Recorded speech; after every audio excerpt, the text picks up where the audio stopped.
everyone, welcome to Smart Shala. Today in this video, we will discuss about carbon and its compounds, which is the fourth chapter of chemistry from class 10th. तो जैसे कि हम जानते हैं carbon and it's compounds की बात हो रही है। कार्बन एक एलिमेंट है जो कि एक नॉन मेटल है और उसका सिंबल है C। उसके पास है 6 protons, 6 neutrons and 6 electrons. That means कि कार्बन का एटॉमिक नंबर है 6 एंड उसका एटॉमिक मास है 12। तो ये सारी प्रॉपर्टीज तो हम कार्बन की पहले भी जानते हैं क्योंकि हम एलिमेंट्स के बारे में पढ़ चुके हैं। पर अब हम ये देखेंगे कार्बन से क्या क्या कंपाउंड्स बनते हैं, उनकी क्या प्रॉपर्टीज है और वो उनके क्या इम्पोर्टेंस है हमारी डे टू डे लाइफ में। तो वैसे तो कार्बन नेचर में बहुत कम अमाउंट में प्रेजेंट होता है, जैसे कि अर्थ क्रस्ट में 0.02% कार्बन ही मिलेगा मिनरल्स के फॉर्म में। इसी तरह एटमॉस्फेयर में 0.03% कार्बन ही मिलेगा कार्बन डाइऑक्साइड गैस के फॉर्म में। पर इतना कम अमाउंट में नेचर में होने के बाद भी वो एक बहुत ज्यादा इम्पोर्टेंट चीज है हमारी लाइफ के लिए, हमारी डे टू डे लाइफ के लिए। It has an immense importance, ऐसे हम बोल सकते हैं। क्योंकि जितने भी हम लिविंग थिंग्स देखते हैं, प्लांट्स, एनिमल्स, ये सारे they are all made up of compounds which are based on carbon. Carbon के कंपाउंड्स से बने हैं ये सारी चीजें। लिविंग थिंग्स में जितने भी प्लांट्स, एनिमल्स, जैसे कि हम देख सकते हैं ग्रेन्स हैं, पल्सेस हैं, sugar, T, coffee, fruits, vegetables, ये खाने की चीजें हुई। उसके अलावा कॉटन, सिल्क, वूल, नायलन, पॉलिस्टर, ये सब कार्बन कंपाउंड से बने हैं। उसके अलावा फ्यूल्स हो गए like wood, coal, kerosene, LPG, petroleum gas, natural gas, CNG, ये सब भी कार्बन कंपाउंड्स हैं। उसके अलावा हम देखते हैं paper, rubber, plastics, leather, drugs, dyes. तो कहने का मतलब ये है कि हमारे जो डे टू डे लाइफ है उसके अंदर कार्बन की बहुत ज्यादा इम्पोर्टेंस है, क्योंकि normally everything which see around us is made up of carbon compounds. तो वो इतना कम अमाउंट में होने के बाद भी इतना सारा वो कार्बन कैसे प्रेजेंट है, इतने सारे कार्बन कंपाउंड्स कैसे पॉसिबल है, तो वो हम देखेंगे। जैसे कि हमें पता है कि कार्बन का एटॉमिक नंबर है 6, तो उसके पास 6 इलेक्ट्रॉन्स हैं कार्बन के पास। तो उसका जो कॉन्फ़िगरेशन हो गया कार्बन का, वो हो गया KL। जैसे फर्स्ट शेल है KLMN शेल्स होती हैं। फर्स्ट शेल में 2 इलेक्ट्रॉन्स है और सेकंड शेल में उसके 4 इलेक्ट्रॉन्स है।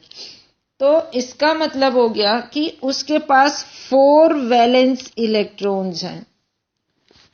अब 4 वैलेंस इलेक्ट्रॉन्स हैं। वैसे स्टेबल स्टेट में किसी भी एलिमेंट को स्टेबल इलेक्ट्रॉनिक कॉन्फ़िगरेशन लेने के लिए क्या करना पड़ता है, उसके आउटर मोस्ट शेल में 8 इलेक्ट्रॉन्स कंप्लीट होने जरूरी है।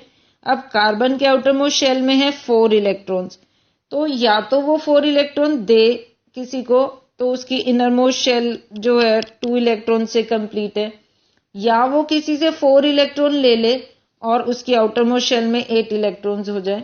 But this is not possible, क्योंकि इतने सारे इलेक्ट्रॉन्स देना या इतने सारे इलेक्ट्रॉन्स लेना इज नॉट पॉसिबल। तो उसके लिए क्या करेगा कार्बन अपने 4 इलेक्ट्रॉन्स को अदर एलिमेंट्स के साथ शेयर कर लेगा।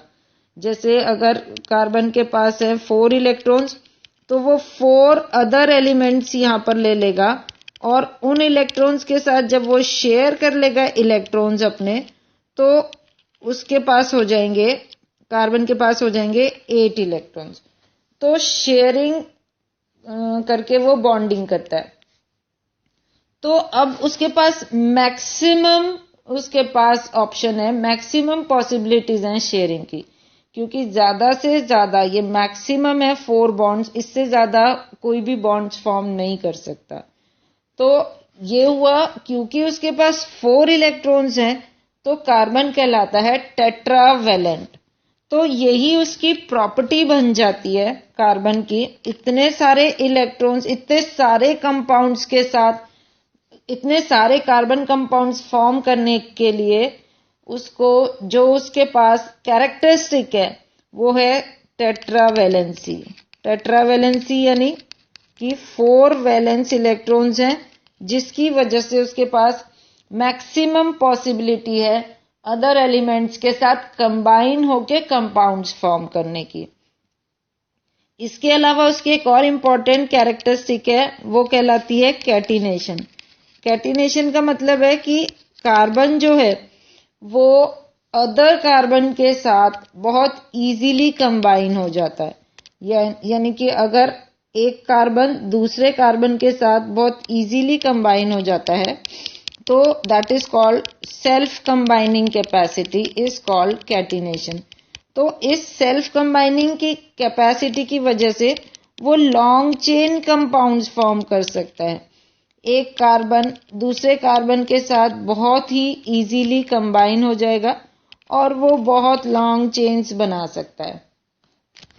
तो due to these two properties, tetravalency and catenation most important उसकी प्रॉपर्टीज हो जाती हैं, जिसकी वजह से कार्बन के इतने सारे कंपाउंड्स हैं और carbon day to day life में हमारे लिए इतना ज्यादा इंपॉर्टेंट है because of these two properties. एक है टेट्रावेलेंसी यानी कि आउटर मोस्ट शेल में 4 इलेक्ट्रॉन्स, जिसकी वजह से वो maximum number of bonds form कर सकता है, मैक्सिमम नंबर ऑफ एलिमेंट्स के साथ कंपाउंड फॉर्म कर सकता है। एंड दूसरी is catenation which is called self combining capacity, जिसमें कार्बन कार्बन बॉन्ड्स बना सकता है वो, और उससे लॉन्ग चेन कंपाउंड्स भी बन सकते हैं, उससे बहुत बड़े बड़े कंपाउंड्स भी बन सकते हैं। तो और किसी एलिमेंट के पास ये कैटिनेशन वाली प्रॉपर्टी नहीं होती, तो इसीलिए कार्बन के कंपाउंड्स जो हैं वो इतने सारे हमारे डे टू डे लाइफ में प्रेजेंट है। नाउ कार्बन अकर कैसे होता है, कार्बन किस फॉर्म में अकर होता है? तो occurrence of carbon is, 2 forms हैं उसके कार्बन के अकरेंस के। तो हाउ डू इट अकर? तो हम कहेंगे occurrence of carbon is in 2 forms. एक है इन फ्री स्टेट में भी मिलता है कार्बन, और एक वो मिलता है कंबाइंड फॉर्म में भी। तो जैसे हमने देखा फ्री स्टेट और कंबाइंड फॉर्म दोनों में वो मिल सकता है, तो ऐसे ही फ्री स्टेट है उसके एग्जांपल्स हैं डायमंड, ग्रेफाइट, एंड अब जो न्यू एक और उसका कार्बन का ये कहलाते हैं एलोट्रोप्स, वो मैं एक्सप्लेन करूंगी।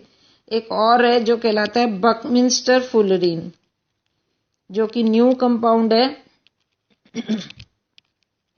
वो कार्बन का कंपाउंड है, फ्री फॉर्म यानी कि उसके अंदर ऑल द कार्बन एटम्स है। अगर हम डायमंड को देखें, डायमंड के अंदर सारे ही कार्बन एटम्स हैं, उसके अलावा और कोई एलिमेंट प्रेजेंट नहीं है। इसी तरह ग्रेफाइट के अंदर भी ओनली कार्बन एटम्स से बना है ग्रेफाइट, नो अदर एलिमेंट उसके अंदर प्रेजेंट है। इसी तरह बकमिंस्टर फुलरीन एक नया कंपाउंड है कार्बन का, तो एलिमेंट ही बोल सकते हैं, वो है बकमिंस्टर फुलरीन, जो कि वो भी पूरा कार्बन से बना है। कार्बन के अलावा उसके अंदर किसी और एलिमेंट का कोई एटम नहीं है। जैसे कंबाइंड फॉर्म है, कंबाइंड फॉर्म में कार्बन मिल सकता है, उसके एग्जांपल मोस्ट कॉमन एग्जांपल है CO2। फिर उसके बाद फ्यूल्स हैं, फ्यूल्स के अंदर भी कंबाइंड फॉर्म में है पेट्रोलियम, नेचुरल गैस। तो ऐसे बहुत सारे एग्जांपल्स है जिसमें कंबाइंड फॉर्म में हमें कार्बन मिल सकता है। तो ये जो फ्री स्टेट है कार्बन की, जैसे हमने कहा डायमंड, ग्रेफाइट, बकमिंस्टर फुलरीन, तो इसमें सिर्फ कार्बन एटम प्रेजेंट है, ये इन सारों में सिर्फ कार्बन एटम प्रेजेंट है। तो हम कह सकते हैं कि इनमें डिफरेंस क्या है, जैसे डायमंड, ग्रेफाइट, बकमिंस्टर फुलरीन है ये सारे ओनली कार्बन एटम्स, बट इनके अंदर जो फिजिकल स्ट्रक्चर है, यानी जो कार्बन ने आपस में कार्बन कार्बन बॉन्ड्स बना के जो उसका जो फिजिकल शेप है, जो क्रिस्टल बनाया है, जो स्ट्रक्चर बनाया, वो डिफरेंट है इन सब में, diamond, graphite and Buckminster fullerene में। एंड इस तरह के जो एलिमेंट्स होते हैं जिसमें कि सिर्फ फिजिकल स्ट्रक्चर डिफरेंट होता है और केमिकल स्ट्रक्चर सेम होता है, यानी कि ऑल कार्बन एटम्स हैं उसके अंदर, तो केमिकल स्ट्रक्चर सेम है, फिजिकल स्ट्रक्चर डिफरेंट होने की वजह से उसकी प्रॉपर्टीज डिफरेंट हो जाती है। तो ऐसे जो सब्सटेंसेस होते हैं ये कहलाते हैं एलोट्रोप्स, यानी कि diamond, graphite, buckminster fullerene, they are called allotropes, क्योंकि इनमें ओनली फिजिकल स्ट्रक्चर डिफरेंट है, शेप अलग है, क्रिस्टल का स्ट्रक्चर डिफरेंट है, इसकी वजह से प्रॉपर्टीज डिफरेंट है, बट केमिकल प्रॉपर्टीज इनकी सेम है। तो ऐसे सब्सटेंसेस कहलाते हैं एलोट्रोप्स। तो कार्बन के यहाँ पर हमने देख लिया 3 एलोट्रोप्स है, एक है डायमंड, एक है ग्रेफाइट, एक है बकमिंस्टर फुलरिन। तो ये 3 एलोट्रोप्स ऑफ कार्बन हम यहाँ पर देखते हैं। तो लेट अस सी कि ये किस तरह से डिफरेंट हैं और क्यों हम इनको एलोट्रोप्स मानते हैं। तो हम देखते हैं, सबसे पहले हम बात करेंगे, जैसे डायमंड की बात करेंगे। चलो डायमंड और ग्रेफाइट को हम साथ साथ में कंपेयर करते हैं और देखते हैं कि क्या इनकी फिजिकल प्रॉपर्टीज सेम है या क्या इनका केमिकल प्रॉपर्टीज डिफरेंट है या क्या इनका बिहेवियर में डिफरेंस है। तो हमें पता है कि जो डायमंड है वो कलरलेस है, वो ट्रांसपेरेंट है। डायमंड कलरलेस ट्रांसपेरेंट है। उसके अलावा उसके पास है एक्स्ट्रा ऑर्डिनरी ब्रिलियंस मतलब शाइन, चमक, बहुत ज्यादा चमक देता है डायमंड।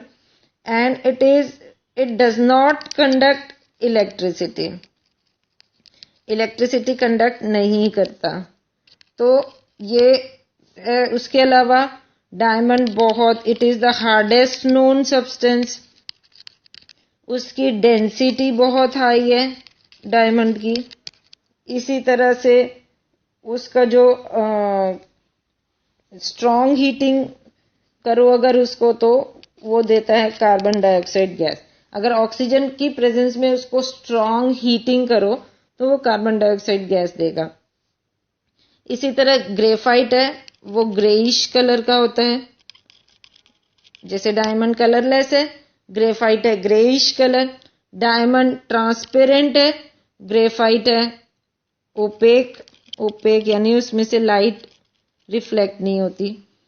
फिर डायमंड में एक्स्ट्रा ऑर्डिनरी ब्रिलियंस है, उसके अगेंस्ट ग्रेफाइट है, उसमें ब्रिलियंस नहीं है यानी वो नॉन शाइनी सब्सटेंस है। उसके अलावा डायमंड कंडक्ट नहीं करता इलेक्ट्रिसिटी, ग्रेफाइट इलेक्ट्रिसिटी कंडक्ट करता है। उसके अलावा डायमंड हार्डेस्ट नॉन सब्सटेंस है, ग्रेफाइट इज सॉफ्ट। डायमंड की डेंसिटी बहुत हाई है, ग्रेफाइट की डेंसिटी लो है। इसको भी, ग्रेफाइट को भी जब हम ऑक्सीजन की प्रेजेंस में स्ट्रांगली हीट करेंगे तो उसमें से भी कार्बन डाइऑक्साइड गैस रिलीज होती है। तो ये जो 2 केमिकल प्रॉपर्टीज हैं वो दोनों की सेम है और जितनी फिजिकल प्रॉपर्टीज हैं वो बिल्कुल ही डिफरेंट है, बिल्कुल ऑपोजिट है उनकी फिजिकल प्रॉपर्टीज। तो ये फिजिकल प्रॉपर्टीज उनकी इसीलिए ऑपोजिट है क्योंकि उनका जो फिजिकल स्ट्रक्चर है, उनका जो क्रिस्टल स्ट्रक्चर है वो डिफरेंट है। तो हम वो देख भी सकते हैं कि जैसे अगर ये हमारे पास यहाँ पर एक डायमंड का स्ट्रक्चर है, डायमंड के अंदर ईच कार्बन एटम, ये जो बॉल्स हैं वो कार्बन एटम यहाँ पर रिप्रेजेंट करते हैं। तो हम देखते हैं each carbon atom is bonded to other 4 carbon atoms.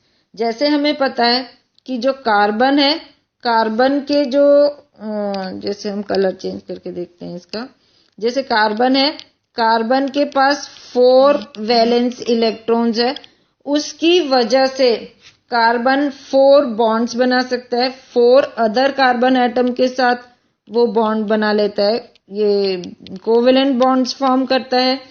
Sharing वाले बॉन्ड्स होते हैं, कोवेलेंट बॉन्ड्स होते हैं और वो स्ट्रॉन्ग बॉन्ड्स होते हैं। तो ये हर कार्बन एटम डायमंड के अंदर और 4 कार्बन एटम के साथ बॉन्डेड है बाय अ कोवेलेंट बॉन्ड, तो वो स्ट्रॉन्ग बॉन्ड्स हैं। इसमें जो रेड कलर के बॉन्ड्स दिखाए हुए हैं, जो ब्लैक बॉल्स हैं, वो कार्बन एटम्स हैं और वो एक दूसरे से बॉन्डेड हैं विद स्ट्रॉन्ग, ये जो रेड कलर के बॉन्ड्स हैं वो स्ट्रॉन्ग कोवेलेंट बॉन्ड्स हैं, उससे वो बॉन्डेड हैं। तो इस वजह से डायमंड जो है वो उसकी डेंसिटी बहुत ज्यादा है, वो बहुत स्ट्रॉन्ग है, वो हार्डेस्ट नोन सब्सटेंस है। तो इस वजह से एंड इसी वजह से वो नॉन कंडक्टर ऑफ इलेक्ट्रिसिटी है, बिकॉज इसके पास इलेक्ट्रिसिटी कंडक्ट करने के लिए, हमने पढ़ा था इलेक्ट्रिसिटी वाले चैप्टर में कि इलेक्ट्रिसिटी कंडक्ट करने के लिए फ्री इलेक्ट्रॉन्स होना जरूरी है। तो हम यहां देख रहे हैं कि डायमंड के स्ट्रक्चर में हर कार्बन एटम और 4 कार्बन एटम के साथ, यानी इसके ऑल द इलेक्ट्रॉन्स जो हैं वो दूसरे कार्बन एटम के इलेक्ट्रॉन्स के साथ स्ट्रांगली बॉन्डेड हैं and there is no free electrons. इसको कोई भी कंडीशन दी जाए तो भी इसमें से कोई फ्री इलेक्ट्रॉन्स नहीं निकलेंगे, no movement of free electrons होगा, क्योंकि इलेक्ट्रॉन्स फ्री नहीं है तो वो मूव नहीं करेंगे and there will be no conduction of electricity. तो इस वजह से diamond is the hardest known substance.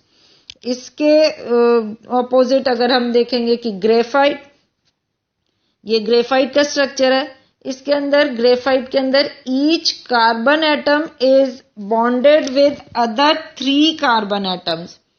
Her carbon atom दूसरे 3 कार्बन एटम से जुड़ा होगा, जैसे 3 कार्बन एटम से जुड़ा होगा हर कार्बन एटम, और जो एक इलेक्ट्रॉन होगा वो ऑलवेज फ्री होगा।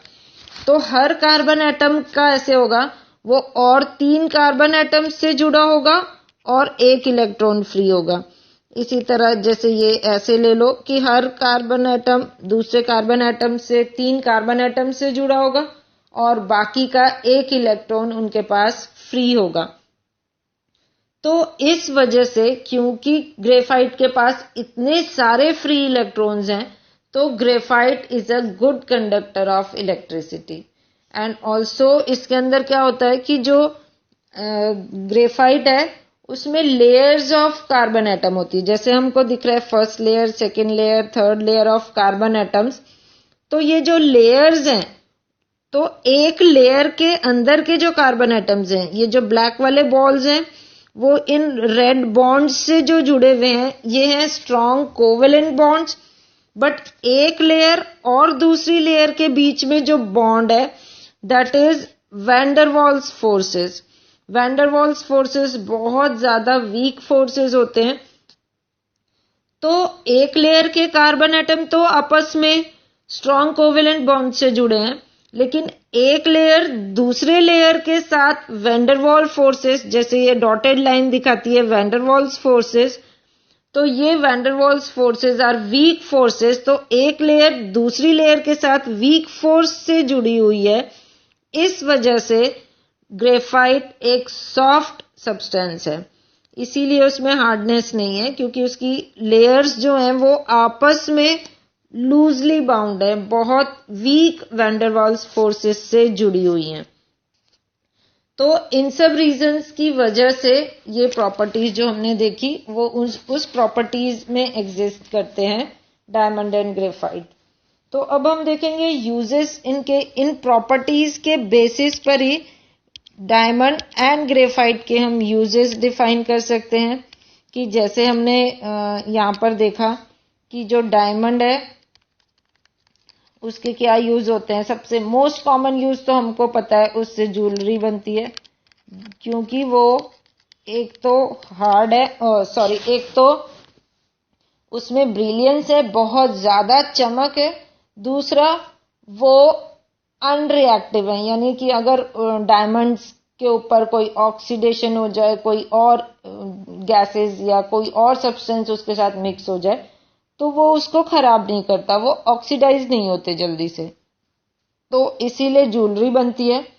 दूसरा जो हमने इसके हार्डनेस देखी है, ये प्रॉपर्टी उसकी वजह से वो कटिंग टूल्स बनाने के काम आता है। जैसे कि रॉक कटिंग टूल्स होते हैं, वाइल ड्रिलिंग ऑफ ऑयल वगैरह ड्रिल करते हैं, उस टाइम पे जो अर्थ के अंदर जो हार्ड रॉक्स होते हैं उनको कट करने के लिए डायमंड के टूल्स लगे होते हैं। सॉ बनती हैं, ग्लास कटर्स बनते हैं, तो ऐसे कटिंग टूल्स बनते हैं डायमंड से, क्योंकि वो हार्डेस्ट नोन है, तो उसकी जो कटिंग वाली प्रॉपर्टी है वो बहुत ज्यादा स्ट्रांग है। तो एक ज्वेलरी बनती है, एक कटिंग टूल्स बनते हैं। इसके अलावा diamond is used by eye surgeons to cure the cataract. जो कैटरैक्ट होता है, कैटरैक्ट लेंस के ऊपर एक लेयर फॉर्म हो जाती है, आई लेंस के ऊपर एक फॉगी लेयर फॉर्म हो जाती है, उस लेयर को कट करके हटाना पड़ता है जिससे कि आई लेंस क्लियरली देख सके, तो दैट इज कॉल्ड कैटरैक्ट। तो उस कैटरैक्ट की लेयर को रिमूव करने के लिए डायमंड का कटर यूज करते हैं आई सर्जन्स। तो इन सब चीजों में डायमंड यूज किए जाते हैं। तो नाउअडेज क्योंकि डायमंड कॉस्टली होते हैं तो इकोनॉमिकल नहीं होते उनको यूज करना, तो नाउअडेज लोग सिंथेटिक डायमंड्स भी बनाने लगे हैं, जो आर्टिफिशियल डायमंड्स बनाने लगे हैं, जो कि प्योर कार्बन को वेरी हाई टेम्परेचर और प्रेशर देके बनाया जाता है, तो उससे आर्टिफिशियल डायमंड्स बनते हैं जो कहलाते हैं सिंथेटिक डायमंड्स। तो इस तरह से डायमंड के यूजेस हैं। उसके अलावा नाउ ग्रेफाइट के क्या यूजेस हैं, तो सबसे important and most common use है कि उससे पेंसिल लिड्स बनती हैं, पेंसिल की लिड्स बनती हैं। पेंसिल लिड्स के अलावा उससे कुछ पेंट्स भी बनते हैं, क्योंकि उसका कलर है, डार्क कलर है, उसकी वजह से उससे कुछ पेंट्स भी बनते हैं।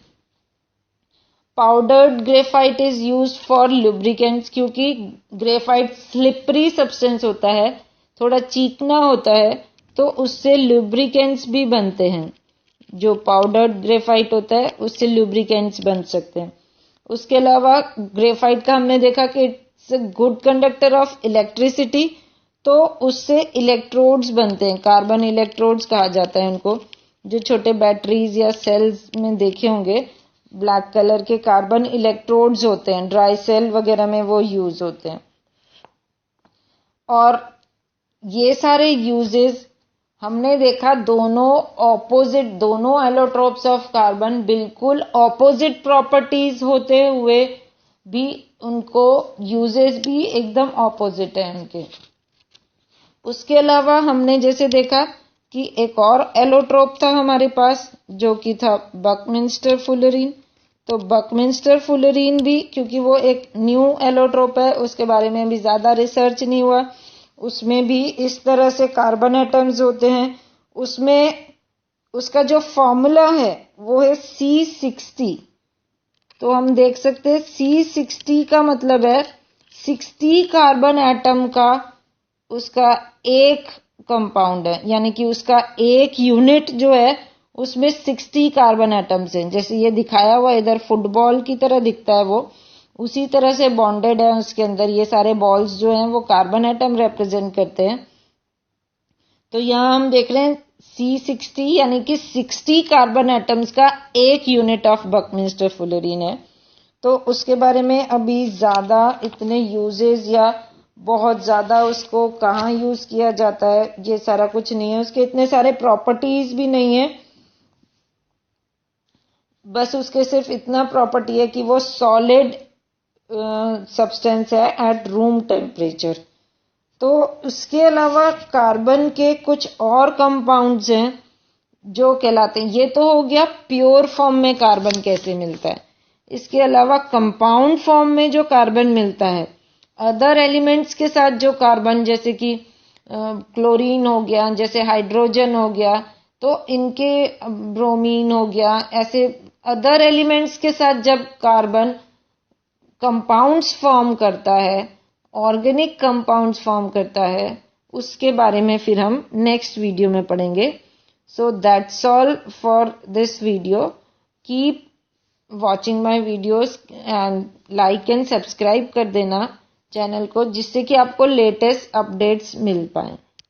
Thanks a lot and keep watching.